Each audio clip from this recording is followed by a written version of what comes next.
#.l. Lajm të cilin e ka marrë copy-paste Politico, portali që drejtohet nga zoti Lela, që njëkohësisht mban dhe një funksion partijak pranë Partisë Demokratike. Vet Grenell, duke lexuar lajmin në Politico.l, që i referohet hashtagut, i kërkon Lelës ta fshijë apo ta përgënjeshtrojë tjerë më radhë. Dhe këtë Twitter të Grenellit i bën retweet ai djali Trump. Grenelli është zyrtar i administratës. Të lutem. Tani vjen reagimi, të lutem. Tani vjen reagimi i Ramës. PD-ja ka rënë një dërgjë që sajon të me radhë.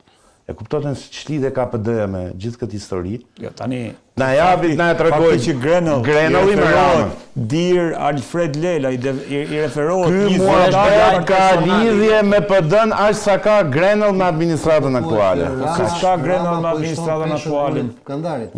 Po ishte peshën kanaleve të hapura. Po Grenell është i dërguar special i Trumpit për në Venezuela për pikat e nxehta të globit. Po vlla, nuk është administrat. Është funksion. E kupton dikush ka ngrënë pula dhe pilaf në Kukës me stafet gjistin apo jo? Këtu është fabulë e madhe burr. Këtu është si filmi historianit. Po valla ka qenë njëshi FBI-s tu zotëri. Me Gonigali po thua. Po normale ti më thua mua Grenelli, ku krahasohet me Gonigali me Grenellin? Me Gonigali qëndron shumë lart me zotëri. Ore këtu ne jemi pozicionin e ka qef poshtë vet Grenelli. Shiko, merrni dhe shikoni filmin me historianin, ai film i famshëm, ku të gjithë bejlerët e kohës kërkonin të futeshin atë historinë. Është e njëjta fabulë, e njëjta fabulë luhet edhe sot. Kush mundohet të paguajë më shumë që duket i rëndësishëm atë në pra, me pak fjalë Ramës i duhet një Twitter i Grenellit që nuk përfaqëson asgjë, që të na sjelli pak frym amerikane në. Kjo që nuk përfaqëson asgjë. Nuk përfaqëson më. U fol për sekretar shtetit nuk u emërua. U fol për kreu FBI-s nuk u emërua. U fol për kreu i CIA-s nuk.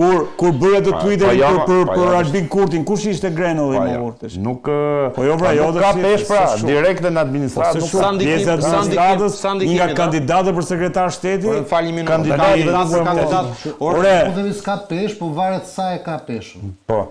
Po mirë, ore ideja është zyrtar, po pse më në Kosovë që të reagoi Grenelli ka bërë Twitter kundër Albin Kurti dhe Albin Kurti sot situata në Kosovë është ajo që është. Si nga Grenelli është? Po tani e të paktën ka një pjesë e komentatorëve që diskutojnë që u lexua si mbështetje administratës Trump për opozitën. Tash kjo është kështu. Ma mendje që Grenelli tash ndikojnë që Donald Trumpi takohet vetëm me Vjosa Osmanin. E kanë zgjedhë partnerin ato atje. Unë them këtë, kjo mund mos jetë fare. Unë po them, duhet pranojmë faktin që Grenell është zyrtar në administratë, mos patjetër më themi opinionit publik këtë, tash s'është administratë. Po nuk ka peshën e sekretarit shtetit më. Po absolutisht jo më. Po absolutisht jo.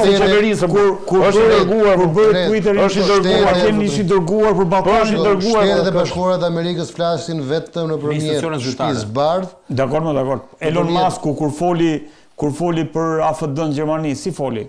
Si Elon Musk. Privatisht. Pse s'po flet për zgjedhje? Një sekond, të lutem. Jemi në fushatën zgjedhore në Shqipëri. Pse nuk po mbanon? Kush? Zoti Grenell. Si mbajtë. Po pak të si ta lexojmë këtë. Si ta lexojmë pse nuk del kundër Ka disa boba që kanë hyrë para. Pse nuk thotë që zoti Berisha një njeri non grata nuk duhet votuar se Shtetet e Bashkuara kanë sankcionuar non grata? Kjo si lexohet kjo ndërhyrje? E kujt, e Grenell? Që e retweet edhe Rama. Si lexohet? Është atë shërbimin që u paguaj dhe nuk ja ofroi Rama. Jo, më ta them unë. Po në nivel shërbimesh. Do ta lexosh. Do ta lexosh. Që është aktivitaja thon. Pa diskutim në nivel të njëri zyrtari është kontraktuar zyrtarisht, aktivitaja është njëri zyrtar. Ky bën pagesa informale. Nuk është informal. Zotri, duhet të kuptosh çfarë po ndodh sot. Pse reagoi Rama? Është me Gonigal 2. Seria 2. Rama, jo, mos shkojmë deri aty tani. Po me pagesë po lajmin fjalë. Rama reagoi. Mund të jetë edhe nga dashuria, nuk e dim. Shikoj. Lajmi në fjalë citonte, lajmi në fjalë citonte pozitat e tij në një bord drejtues të një kompanie e cila ka filiale edhe në Shqipëri dhe Grenell paguaj. Që kjo kompani ka lidhje edhe me segmente pushteti ekonomik, mediatik e tjerë më radhë në Shqipëri. Kështu që prandaj reagoja, ju dogjë. Gjuma, i reagoj sepse i përmendet emri. Jo. Ata artikulli përmendet emri. Po pra, si i përmendet emri, se këtu përmendet emri është i pavërtet. Po jo, Richard Grenell, nga një kompani telefonike hungareze, e cila operon në Shqipëri, paguhet si antar bordi me $100,000 në vit. Në rregull? Po kemi të faktuar këtë apo jo? Fal një minutë. Se janë gjëra të rëndësishme këto. Është antar bordi më zotri, vetëm paga si ka dal. Paga po nëse kjo është e faktuar. Pra, kemi antar bordi drejtues të një kompanie e cila është lobimi. Zotri, si Baton Haxhiu që paguaj nga i biznes një spital privat në Shqipëri është e Grenelli. Pra po paguhet $100,000 nga një kompani private, çdo Grenell. Dhe kompania private telefonike është ajo që bën PR-in nga vllai Erion Veliajt. Do moti për të bërë lidhjen? Do më për Belulin? Jo më s'duma unë. Çfarë do më pra? Unë dua ta nxjerrëm faktin.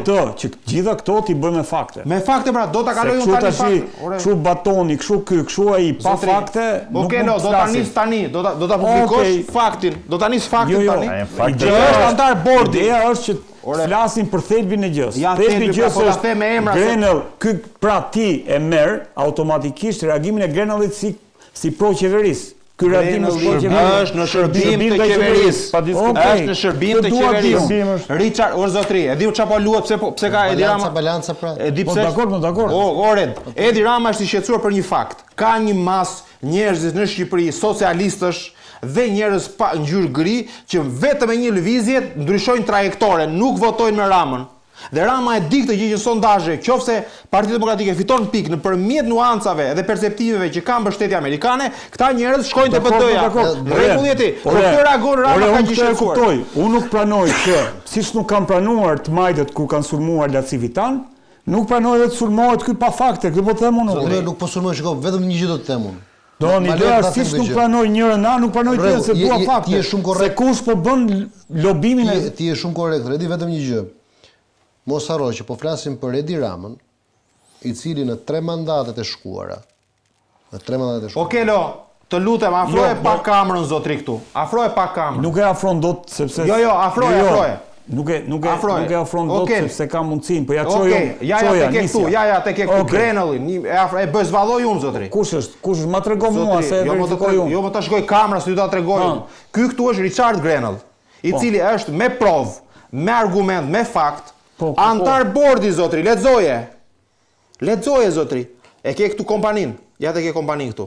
Kompania hungareze. Po ke hashtagu je pravo. Ore zotri, un po jap faktin, ç'm duhet me hashtagu, un them faktin, po ku je fakti.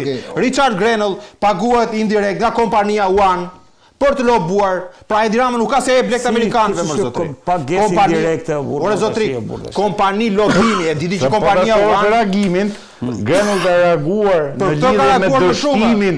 lidhje me dështimin e takimit, dhe jo për atë, po në fakt ajo i ka djeg. Po kjo më negativ. Kjo zbulon lidhjen. Është një oligark shqiptar i përfolur këtu brenda tani mos e përmendëm emrin. Jo, kemi punë me përmend emra që për cilët kemi prova. Shikoni një gjë që është më e thjeshtë që e sjell elefantin në dhomë. Edi Rama në 3 mandatet e tij ka qenë ai njeriu i cili ngrefosej dhe krekosej kudo në çdo studio televizive, në çdo takim ndërkombëtar, në çdo shfaqje publike, në çdo miting, se ai kishte të gjithë sekretarët e shtetit, shok me cilët fliste në telefon drejt për drejt. Kishte struktura drejt për drejt në drejtimin e sekretarëve të shtetit, përfshirë dhe ambasadën e Shtetit Bashkuar të Amerikës, në komunikim të drejt për drejt apo jo. Jemi këtu që Edi Rama lutet që të ketë një Twitter të Richard Grenellit, as drejt për drejt në favor të tij, por të interpretueshëm në favor të tij, këtu pastaj smetet shumë për të kuptuar, por është e qartë që Edi Rama ka një problem shumë madh me administratën aktuale. Këtu del po thuaj. Po s'ka vetvetiu sepse ai ka mbetë Grenelli. Për Edi Ramën është fije kashtës që kërkon të shpëtojë atë nga mbytyja, nuk e shpëton dot. Ai kërkon të shfaqet në çdo mënyrë sikur ai ka lidhje, miqësi pranë administratës së re Trump. Dhe ai është Grenelli i vogël o Arjan. Po nuk po themu që është zyrtar i vogël Grenell, nëse po e marr. Ore zotri, pse nuk mban Grenell qendrim zyrtar, më zotri për zgjedhjet në Shqipëri? Sepse nuk është drejt i ngarkuar. Mban dot më nuk e. Si? Ai gjen këto forma. Ore ja kanë lidhur këmbët për të reaguar. Grenell ja kanë lindur këmbët për Shqipëri, nuk mund të shpreh. Nuk është i ngarkuar. Normal. Atë po them pra. Shikoj, nëse Edi Rama do të kishte mbështetje reale, ai do të kishte lëvizur ata gur. Dhe mund vinte, nuk kishte nevojë të vinte nga Departamenti i Shtetit, po ka kongresmen, ka senator, ka njerëz cilët kanë hapësirë politike për me u shpreh. Dhe kemi parë më përpara raste dhe shembuj që janë përdorur.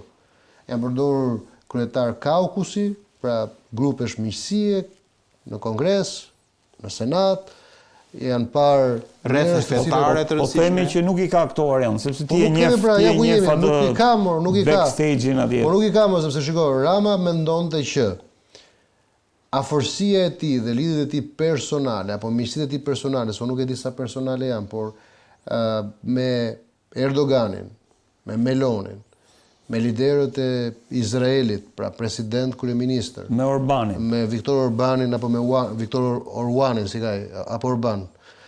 Pra me të gjithë këta, se nuk di mirë anglisht, prandaj ngatroj emrat. Dhe me të gjithë këta,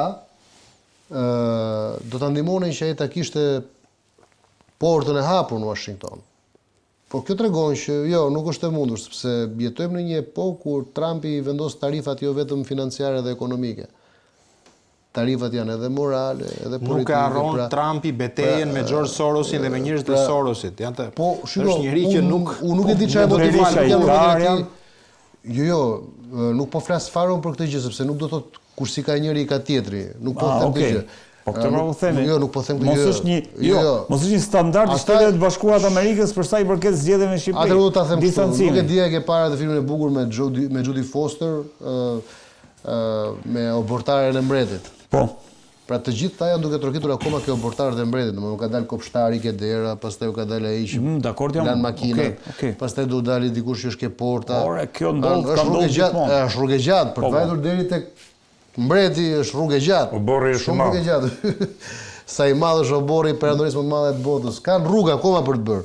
Por mbas 11 majit, mbas 12 majit, edhe në shtatore tutje, unë jam i bindur që qëndrimet e Shtetit Bashkuar të Amerikës do bëhen më të qarta. Unë po ta jap një lajm para prak. Unë nuk doja sot ta thoja këtë gjë, po ta jap një lajm para prak që unë do doja që Partia Demokratike mos të ndiqte këtë linjën e heqjes non gratës, sepse do rikonfirmohet nga sekretari Rubio. Do rikonfirmohet. Po, kur të rishpallet lista, do rikonfirmohet. Pra, unë do doja që Partia Demokratike mos ta kishte këtë, sepse Sali Berisha në vetvete nuk ka nevojë se ai narrativën e tij tashmë e ka ndryshuar. E ka ndryshuar. E ka ndryshuar narrativën dhe unë nuk e di kush u këshillon atyre brenda Partisë Demokratike këtë që këta qëndrojnë te kjo gosht, te ky gjëm që u dhëm në këmbë, duhet ta injorojnë sepse narrativa ka ndryshuar. Sali Berisha sot është lider i opozitës, zyrtarisht, është njëri që është mbetej për kryeministër, nuk ka rëndësi fiton apo s'fiton, dhe mos harrojnë gjë tjetër. Se të gjithë thonë që Berisha do fitoj. Okej, unë sy kësaj logjike. Por një burr 80 vjeçar, që ndoshta deli dyti në garë, por që mund gjithë çunat e rinj që i kanë dalë për ta gryer, për ta kafshuar, nuk është narrativ e vogël. Sali Berisha është një politikan shumë i zgjuar dhe ai ka bastin me historinë e tij personale. Është një lloj, unë nuk e di kush është sot, për ta zënë një boksier që është kampion sot, dhe dali George Foreman nga Errësira dhe të vitet bëj grush sot hy në ring, po ti nuk do thuash më se ato ndeshje e Rocky Balboas me djem të rinj.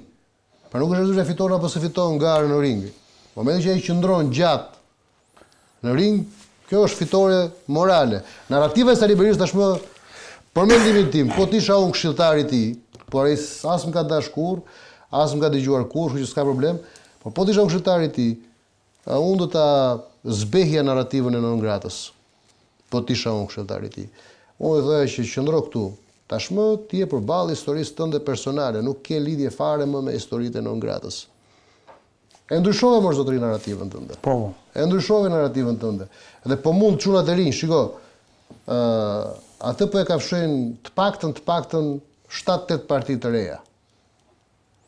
Se nuk do marrin vota qeveritare ato. Berisha është aty për të bërë kryeministër Arjan, se po humbi zgjedhjet. Luani kundër hienave pra. Jo. Nuk është ashtu, Po humbi zgjedhjet, çka kuptimi ka? Po nuk është ashtu, nuk është ashtu, sepse nuk jeni një realitet politik kështu linear. Normal. Jemi po luajmë për okay. Dakor. Po për zotëri nuk trashëgon, nuk mban dot Edi Rama qeverisje mbas që ka një lloj perceptimi. Po mbi pushteti Edi Ramës, më falën mirë, se mbi pushteti Edi Ramës nesër, në qoftë se ai do ta marrë ashtu siç e ka synimin. Ti mendon se do jetë garanci për vazhdimsi? Jo, nuk thash këtë. Zotëri Spaku nuk i certifikon zgjedhjet. Harrojeti me këtë që po ndodh, sepse jemi para një situate ku kemi një luftë të fortë. Kemi një luftë të fortë bandash kriminale për kapjen e votës parë, më shumë se kur prezente në terren si një makineri dhe inxhinieri blerjesh vote që më e fortë se 2021-shin. Dhe nuk ta fal ty dot njëri këtë gjë, do të thënë amerikanët, vetë faktet që po mbledh PD-ja, grupet e punës, kallëzimet që janë bërë, nuk ja lejojnë kush që t'japi Edi Ramës qoftë sipas perceptimit publik që del forcë e parë, por nuk bën dot qeveri dhe nuk mban dot qeverisje. Pra Edi Rama me një makineri, me një makinë e cila është me andra, e ndërtuar me copza të botës krimit, nuk mundet kurrë që të ketë edhe një herë një mandat në qeverisje. Nuk ta lejon kush më të këtë gjë. Deri dje kishte sepse ishte garanci në Washington. Kush e mbron Edi Ramën në Washington? Se mbron askush pra. Dhe nuk mund gëzoj pushtetit Edi Rama nëpërmjet bandave. Nuk ja certifikon një rezultat në zotëri, do ta kthej në varr, e kupton? Në varr. Jo do ta vari, në varr, e kupton? Pa arbitri do alit të shohim edhe një rast të thotë. Ka diçka Almer. Edhe lacivitajet e bandat kishte dalë me një Twitter që kishte bërë. Po sepse ja kanë shpjeguar realitetin në Shqipëri për se çfarë po ndodh vëlla. Ka diçka, krimet zgjedhore kanë një specifik, e cila në qoftë se organi hetues, as konkret prokuroria, nuk vepron në kushtet e flagrancës, pra prokuroria, policia, shteti, shërbimi informativ, këtë kjo task forca që është ngritur, nuk të vlenej procedim penal. Pse? Nuk jemi në rastet e zgjedhjeve vendore. Në zgjedhje vendore, në rast se provohet përfshirja e kandidatit, do shkojmë në burg, shkojmë në zgjedhje parakoshme. Në rastin konkret jemi në zgjedhje parlamentare. Kemi listë. Po e marrë si shembull, ndjes ku diun Fatmir Gjafa ose këne nga PD-ja dikush tjetër. S'ka rëndësi. X-i. I bie lapsi për arrestim, ku X-i futet Y-i. Pra ai mandatin e mori.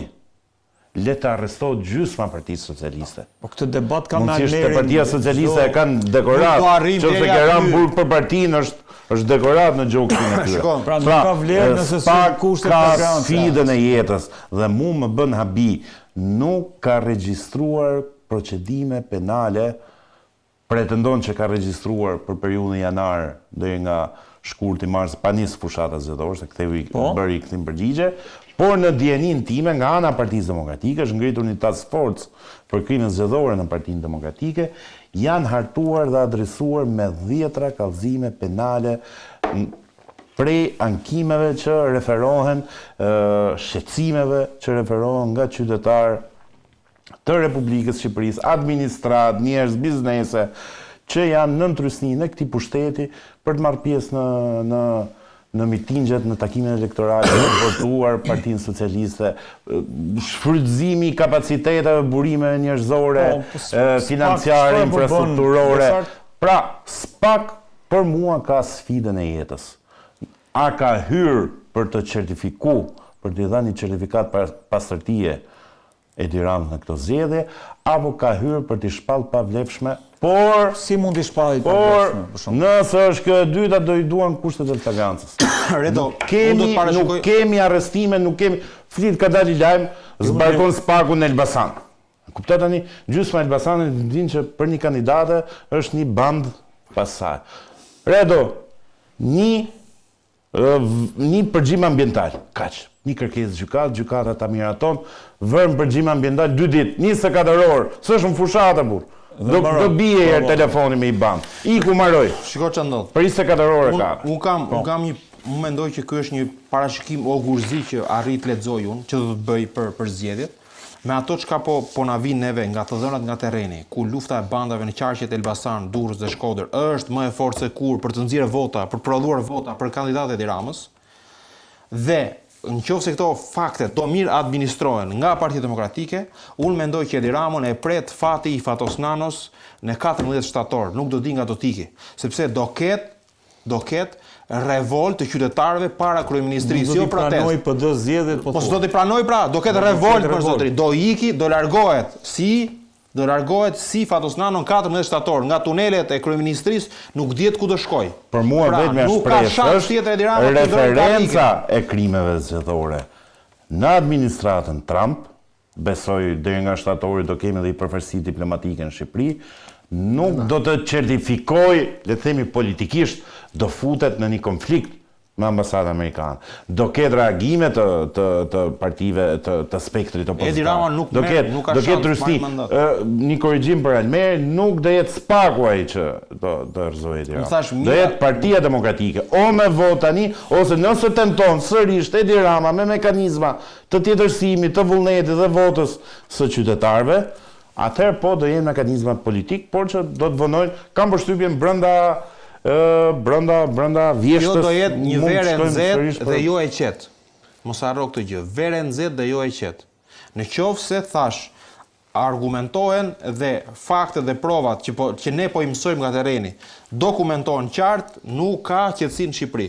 Unë mendoj që do ketë turizëm në Shqipëri, sepse në momentin që do ketë një lloj revolte të tillë, pra në rast se, pra shikimi është ogurzi, që Edi Rama e ka ndarë mendjen që këto zgjedhje do përdorë çdo lloj forme për të marrë votën, nuk ka realisht Shqipëria. Një pyetje kam zoti Baraku. Kthehemi në 2021. Të lutem, kthehemi në 2021. Ora ju po ke zotri. Almer, nuk themi në këtë kontekst. Kthehemi në 2021.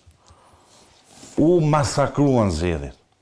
Kemi rastin e Elbasanit. Pse plasi pistolet atje? Su kapi material zgjedhore. Kemi rastin e kombinatit. Belindi kapi mikroskop plot me lek. Maqellara, zoti Mziu kapi një rast tjetër plot me lek. Në Fusharrës, majt malit për shpërndar lek. Të lutem, janë raste të evidentuar, sa të tjera janë. Ne që jemi marrë, që jemi pjesë e strukturën në fushat, dim me 10 raste të tjera. Të lutem, një pyetje kam unë. Në rast se të kujtoj, me 25 prill ishin zgjedhjet, me 19 maj u shpall zoti Berisha non grata. Asnjë muaj jo. Në rast se opozita, partia, sidomos Partia Demokratike, drejtuar nga ish kreu i saj zoti Basha, do mobilizohej, do kërcisë realisht Molotovi. Jo kështu që kërcisë të telefoni dhe të rriqej turma me urdhër të kryetarit partisë. Të lutem, çfarë do ndodhe në Shqipëri? Çfarë do ndodhe, sa do vazhdonte? Kështu që dalim të ajo që shpallja non grata e zotit Berisha ka qenë kërkesë direkte e Edi Ramës për me marrë një mandat të vjedhur për çfarë Partinë Demokratike për të synuar mandatin e katërt. Nuk shkon me argumenti që na vodhën o vut. Jo, shkon argumenti se dhe kreu i opozitës duhet ishte në ball aty. Në ball. Ai mandat nuk mund të bëjë në parë. Riqet Sali Berisha bën mbrapa? Shikon pak parimin. Kush është parimi? Jo vetëm Shqipëri, por në çdo vend të botës, edhe në vendet e mëdha perëndimore, si fitohet një proces zgjedhor. Nuk fitohet vetëm elektoralisht, po ka një konsensus përtej elektoral, pra ka një konsensus edhe geostrategjik.